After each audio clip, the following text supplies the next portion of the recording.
Kabupaten 50 Kota. Mudah-mudahan warga tidak bosan menonton video-video kami ini, karena insya Allah video ini bertujuan agar warga lebih memahami arah kebijakan pemerintah tahun 2021 hingga 2024. Mudah-mudahan dengan memahami ini warga bisa bersiap-siap dan mengambil peluang sehingga program-program yang akan dilaksanakan oleh pemerintah daerah bisa berdampak maksimal. Kali ini kami hadir bersama Bapak Muhammad Subari. Selamat siang, Pak. Siang. Beliau adalah Ketua Yayasan Desa Wisata Nusantara Sumatera Barat. Karena salah satu dari lima agenda prioritas kita adalah percepatan pembangunan pariwisata, maka memang banyak sekali kegiatan-kegiatan dalam rangka menunjang pariwisata yang akan kita lakukan hingga tahun 2024. Salah satunya kita sudah memulai kerjasama dengan Yayasan Desa Wisata Nusantara. Pak Sobari, coba jelaskan kepada warga kami apa sih Yayasan Dewi Wisnu ini, Pak, dan bergerak dalam bidang apa? Ya, terima kasih Pak Babu. Assalamualaikum warahmatullahi wabarakatuh. Waalaikumsalam. Warga 50 Kota yang saya cintai. Dan sebenarnya Pak Babu, 50 Kota ini nggak asing bagi saya, karena pertama kali saya sampai menginjakkan kaki di Sumatera Barat, yaitu di 50 Kota. Nah, waktu itu tahun 94 yang lalu, di mana kita dikirim oleh Provinsi Bali dalam rangka pembukaran pemuda. Alhamdulillah sekarang saya bersama Pak Wakil Bupati Kota di sini kita dengan program Desa Wisata, dan tentunya Desa Wisata ini sekarang merupakan program utama, baik itu dari Kementerian Desa ataupun Kementerian Pariwisata, Pak. Karena bertepatan juga dengan bulan-bulan ini sedang diadakan pemilihan daripada bukan Desa Wisata. Ya, mudah-mudahan 50 Kota ada masuk yang sekarang ini satu masuk ya. Nah, berkaitan dengan hal tersebut, kami Yayasan Desa Wisata Nusantara memiliki beberapa program. Namun sebelum itu, Desa Wisata Nusantara ini telah mengadakan kerjasama dengan Kementerian Desa sebagai perpanjangan tangan bagaimana pelaksanaan atau percepatan daripada pengembangan dan pembangunan desa-desa wisata. Nah, apa itu desa wisata? Tentunya desa wisata ini adalah gabungan dari dua kata, desa dan wisata.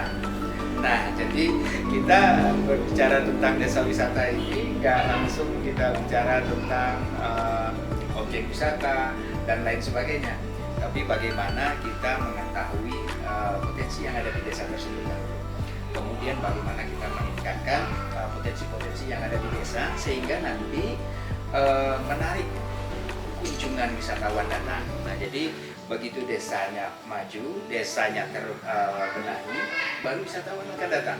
Nah, itulah yang nanti akan kita sebut dengan desa wisata. Nah, sementara Yayasan Desa Wisata sendiri atau kita kenal dengan sebutan Desa Wisata Nusantara Foundation, ini berkantor pusat di Bali, dan alhamdulillah ketua umum kita kemarin telah Bapak undang di sini, dan lebih kurang 1 bulan beliau di sini dan cukup menikmati keindahan alam serta potensi-potensi yang ada di 50 Kota.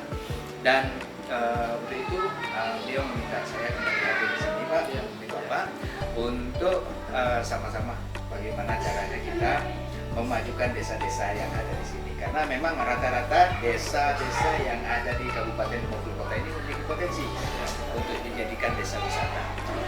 Oke, jadi Desa Wisata Nusantara memiliki 7 program unggulan, dan program-program dari Desa Wisata Nusantara ini sudah disesuaikan dengan segala sesuatu yang menjadi pedoman di Kementerian Desa untuk pengembangan desa wisata. Program yang pertama itu kita lakukan adalah penelitian. Apa itu penelitian? Jadi mohon maaf, program kita ini dikenal dengan 7P. P yang pertama itu penelitian. Penelitian ini maksudnya adalah untuk kita mengetahui apa saja potensi yang ada di desa-desa. Nah, dari potensi inilah kita nanti memilih desa wisata ini layaknya sebagai desa wisata apa. Ada apakah itu desa wisata budaya, ataukah desa wisata alam, atau desa wisata yang lainnya. Karena desa-desa wisata ini cukup banyak. Nah, ini akan kita sesuaikan dengan potensi termasuk kearifan-kearifan lokal yang ada di desa tersebut. Kemudian setelah kita dapatkan penelitian ini, kita melangkah kepada P yang kedua. P yang kedua ini yaitu pemetaan. Artinya potensi-potensi tadi kita petakan, sehingga nantinya kita akan mengetahui dengan salah satu analisis yang akan kita gunakan, yaitu analisis SWOT, Pak, kita akan mengetahui potensi yang dimiliki desa ini. Artinya kita akan mengetahui keunikan utama yang akan dikembangkan di desa tersebut. Dan dari pemetaan ini juga nanti kita akan bisa menyusun P yang ketiga, Pak. Contohnya satu desa memiliki 7 potensi utama, umpamanya ada dia air terjunnya, ada sawahnya, kemudian ada ladangnya, ada kebun, kemudian ada sungai, ada air terjun dan sebagainya. Ini kita atur sedemikian rupa sehingga desa wisata tersebut memiliki beberapa paket-paket wisata unggulan. Dan tentunya paket-paket wisata ini akan membuat bagaimana caranya bisa target length of stay-nya bisa tercapai. Sehingganya salah satu syarat desa wisata itu adanya homestay di dalamnya. Ya, jadi kalau nggak ada homestay di desa tersebut, itu namanya wisata desa. Kalau sudah ada homestay, itu baru namanya desa wisata. Kenapa? Karena kalau tidak ada homestay, berarti wisatawan hanya datang pagi, terus paling lama sore mereka kembali. Nah, dengan adanya homestay di desa-desa, tentunya di sini masyarakat desa langsung menikmati manfaat dari adanya desa wisata. Begitu mereka tinggal, mereka bisa mengembangkan produk-produk yang mereka miliki. Contohnya ada yang punya usaha kuliner, ada yang pandai membuat kue atau segala macam, ini bisa langsung ditawarkan kepada wisatawan tadi, Pak. Nah, kalau ada yang memiliki kerajinan tangan, membuat tas tangan, tas rajut dan sebagainya, ini pun bisa langsung dilihat dan dinikmati. Nah, ini yang akan kita susun di P yang ketiga, yaitu paket tour. Nah, selanjutnya paket yang keempat ini adalah paket promosi. Nah, promosi di sini setelah semuanya tersusun, itu kita nanti paket-paket wisatanya sudah terkemas sedemikian rupa, kemudian potensi-potensi yang ada di desa sudah kita ketahui, ini bisa kita promosikan. Nah, selain itu juga P yang satu lagi yaitu pendampingan.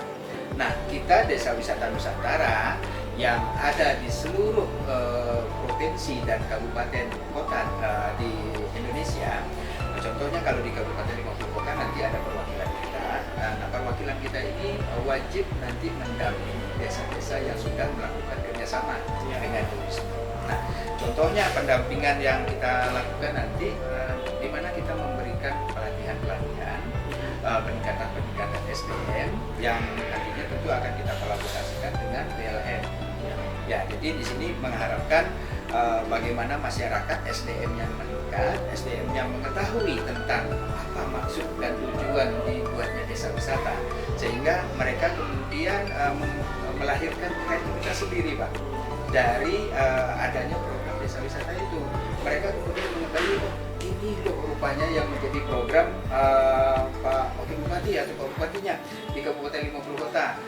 Mereka kemudian mengetahui apa yang mesti mereka buat, apa yang mesti mereka hasilkan, sehingga mereka nantinya akan mendapatkan penghasilan tambahan dari penghasilan utama mereka. Contohnya yang petani tadi, di sela-sela kesibukan mereka bertani, mereka ada membuat kuliner, ada membuat kerajinan tangan. Terus dengan wisatawan sudah datang langsung ke desa mereka, mereka menikmati langsung, Pak. Nah, seperti itu. Nah, P selanjutnya yaitu magang. Nah, program magang. Program magang ini bagaimana nanti Desa Wisata Nusantara Sumatera Barat bekerjasama dengan desa-desa dengan perwakilan kita di desa wisata kabupaten kota, melihat nanti potensi yang dimiliki masing-masing nagari, di mana nagari-nagari tersebut memiliki trainer-trainer, pemuda-pemuda yang berbakat, pemuda-pemuda yang mau terjun membangun desanya. Nah, mereka inilah dengan seizin daripada wali nagarinya memberangkatkan mereka untuk magang di desa-desa wisata binaan kita yang sudah jadi, Pak. Nah, ini ada di Bali, ada di daerah Jawa Tengah dan lain-lainnya. Itu cukup banyak. Dan yang terakhir yaitu program peningkatan SDM atau pelatihan. Nah, program pelatihan atau peningkatan SDM ini kita memiliki sebuah akademi. Jadi Desa Wisata Nusantara selain mengemas desa wisata yang kita kenal dengan sebutan Dewi, kita juga membuat trainer-trainer ini semakin lihai, semakin mahir mengenali potensi-potensinya dengan kita latih mereka di Desa Wisata Academy, yaitu kita singkat dengan Dewa, Pak. Jadi dewa-dewa yang dilahirkan oleh Desa Wisata Academy inilah nanti yang akan mengerjakan dewi-dewinya, Pak. Sehingganya dewi ini ada yang ngurus. Kalau nggak ada dewa yang dibuat, dewi nggak ada yang ngurus, Pak. Nah, artinya nanti bagaimana dewinya begitu sudah dibuat dewi, di SK-kan desa wisatanya, siapa yang ngurusin dewi? Akhirnya dewinya nggak jadi cantik. Nah, tapi kalau sudah ada program dewa, dewalah yang akan mengurusi dewi, dewinya akan terus cantik, Pak. Nah, demikian kira-kira, Pak. Oke, Itu terima kasih, program Pak Sumari. unggulan kita 7B. Ini menarik sekali, saya lihat program unggulan daripada Yayasan Dewi Wisnu. Ada yang terpikir saya, Pak. Ya. Ada kegiatan-kegiatan serupa dilaksanakan oleh beberapa kampus atau universitas di Bogor Kota. Ada pengabdian masyarakat dari Universitas Antara, saya lihat. Ya. Ada pengabdian masyarakat dari UMSD, ada juga dari Universitas Negeri Padang. Nah, saya ingin tanyakan ke Pak Sumari, Dewi Wisnu ini kategorinya ini praktisi atau akademisi ini, Pak? Ya. Dan apa kira-kira perbedaannya dengan pendampingan yang dilakukan oleh kampus-kampus? Oh, gitu. Siap. Begini Pak Wagu, di Yayasan Desa Wisata Nusantara, ketua umum kita ini adalah seorang akademisi. Beliau adalah seorang guru dan beliau inilah yang menggagas adanya desa wisata, dan beliau juga seorang praktisi. Artinya kita di Yayasan Desa Wisata Nusantara memiliki kelengkapan baik dari sisi akademisi maupun dari sisi praktisinya. Nah, jadi seperti yang Bapak sampaikan, ada akademisi yang juga ikut membantu desa, itu kami sangat mendukung sekali, sangat setuju, dan itu cukup bagus. Kita melihat bagaimana desa-desa ini mereka bina, mereka didik seperti yang contoh-contoh yang sudah terlihat.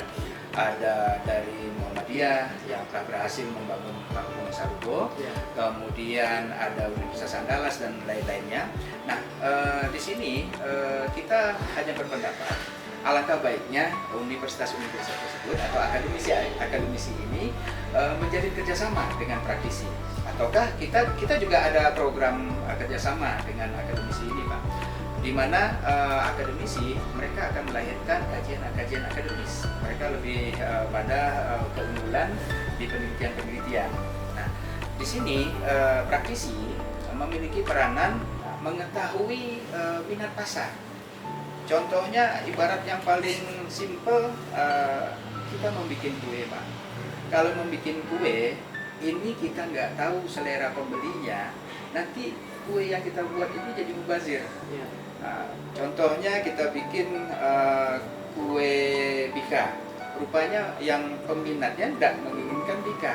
Nah, siapa yang tahu minat pasar itu seperti apa? Praktisi. Di sini kita sering melihat travel agent. Travel agent ini memiliki customer sendiri, memiliki wisatawan atau memiliki pelanggan-pelanggan yang sudah biasa. Dan pelanggan-pelanggan ini mereka sudah tahu minatnya. Tahun ini mereka menyukai city tour. Besok mereka nggak suka city tour lagi. Besok mereka menyukai wisata alam. Nah, kalau akademisi tidak berkolaborasi dengan praktisi, ditakutkan nanti desanya jadi, tapi tidak diminati oleh pasar. Oke, terima kasih banyak Pak Sumari. Kemudian ini saya mau sharing nih kepada Bapak. Kita dari 5 agenda prioritas kita, salah satu di antaranya itu adalah percepatan pembangunan sektor pariwisata. Kita punya lebih daripada 300 potensi destinasi yang masih hidden, yang insya Allah punya potensi bagus untuk kita kembangkan. tahun 2021 hingga 2026 kita akan membangun 50 destinasi baru. Selama 5 tahun itu, setiap tahunnya kita akan membangun 10 destinasi baru. Membangun berbasis kawasan, membangun destinasi baru untuk menopang atau mendorong Harau sebagai destinasi utama. Nah, tahun 2022 insya Allah akan kita bangun 10 destinasi baru, Pak. Nah, kira-kira menurut Bapak, sebelum kita memutuskan untuk membangun 10 destinasi ini, apa yang bisa kita kerjasamakan dengan Dewisnu agar prosesnya ini berjalan dengan baik dan kemudian mereka diminati oleh pasar? Ya. Terima kasih Pak Bambu. Jadi ini pertanyaan yang ini luar biasa nih, menarik ini. Jadi kita melihat di sini potensi dari Lembah Harau yang luar biasa. Artinya tidak salah Kabupaten 50 kota memposisikan Lembah Harau sebagai center daripada daya tarik wisatanya atau daerah tujuan wisatanya. Nah, di sini untuk menunjang dan mendukung Lembah Harau, berarti paling tidak kita akan mengambil radius yang terdekat dari Lembah Harau, desa-desa yang terdekat. Nah, ini yang mesti kita lakukan pendekatan atau kerjasama dengan nagari-nagari di sekitaran Lembah Harau. Kemudian kita melaksanakan program Dewisnu yang pertama dan yang kedua, yaitu kita melakukan penelitian dan pemetaan sehingga masing-masing nagari atau desa yang ada di sekitaran Lembah Harau nanti bisa dimunculkan potensi mereka yang berbeda. Artinya kita akan memunculkan uniquely masing-masing desa. Ya. Artinya desa 1 sampai desa 10 itu nggak sama keunikannya. Walaupun ada kemiripan, kita akan mencoba untuk mendapatkan potensi yang unik dari masing-masing ini sehingga wisatawan yang datang itu mereka punya keinginan mengunjungi ke 10 desa tersebut Pak, selain Lembah Harau. Nah, jadi kalau sama masalahnya, saya sudah datang sana, sana nggak perlu lagi. Jadi ini yang perlu kita gali untuk mengetahui potensi-potensinya. Setiap destinasi harus punya keunikan berbeda. Betul, Pak ya. Betul Pak. Oke Pak. Jadi begini, berarti kita secara teknis harus memulai dengan MOU antara yayasan dengan pemerintah kabupaten ya. Ya. Kemudian setelah itu dilanjutkan dengan PKS antara yayasan dengan pemerintah nagari yang ingin membangun destinasi wisata mereka.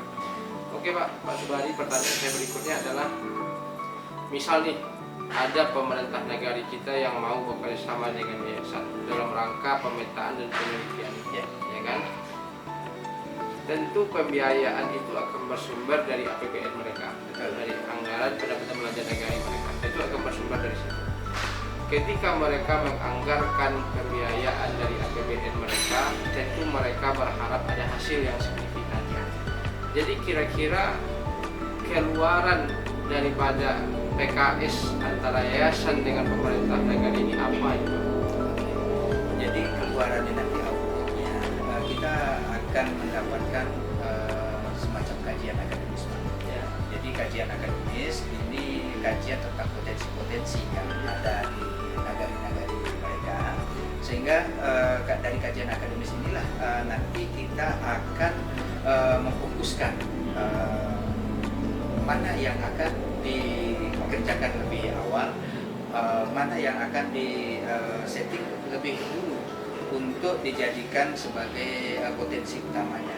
Nah, contoh daya tarik utamanya, mungkin desa yang pertama itu memiliki keunikan dari sisi kuliner. Kuliner yang mana? Contohnya kalau yang desa yang pertama ini keunikannya kulinernya rendang. Jadi rendang ini yang akan kita angkat. Rendangnya ini kita kaji sedemikian rupa seperti apa keunikannya dan sebagainya. Kemudian didukung dengan potensi yang lainnya. Jadi dari kajian akademis inilah nanti kita mengembangkan desa tersebut, Pak. Nah, nanti dari kajian akademis yang kita dapatkan, ini juga tentunya akan mengantarkan kepada desa tersebut untuk mengetahui bagaimana kedepannya mereka mengembangkan desa mereka. Semacam proposal, Pak ya? Semacam proposal. Artinya output dari kerjasama ini pertama dokumen perencanaan berupa kajian akademis. Ya. Kemudian yang kedua, Dewisnu akan membantu pemerintah negara untuk membuat proposal perencanaan pengembangan kawasan. Ya, betul. Oke, berarti ini betul-betul bermanfaat sekali. Jadi bagi pemerintah negara kita yang punya visi untuk membangun negarinya menjadi nagari wisata atau desa wisata, ini adalah peluang bagi kita untuk bisa membuat perencanaan yang bagus. Kita bisa mendapatkan kajian akademisnya berupa dokumen perencanaan, dan kita dibantu juga untuk membuat proposal pengembangan kawasan. Nah, dengan proposal atau dokumen perencanaan inilah nanti pembangunan insya Allah akan berjalan lebih cepat, karena untuk membangun itu kita bisa memanfaatkan, bisa jadi APBD karena ini adalah program prioritas kepala daerah, bisa juga dari APBD provinsi atau dana dari kementerian. Ini akan sangat mudah karena kita sudah memiliki dokumen perencanaan yang baik. Nah, kemudian pada sisi terakhir dalam kesempatan ini saya ingin sampaikan kepada semua warga, terutama pemerintah negari di Kabupaten 50 Kota, bahwa insya Allah pada tahun 2022 kita akan membangun 10 destinasi baru. Hingga hari ini kita belum memutuskan satu pun dari 10 destinasi yang rencana akan kita kembangkan.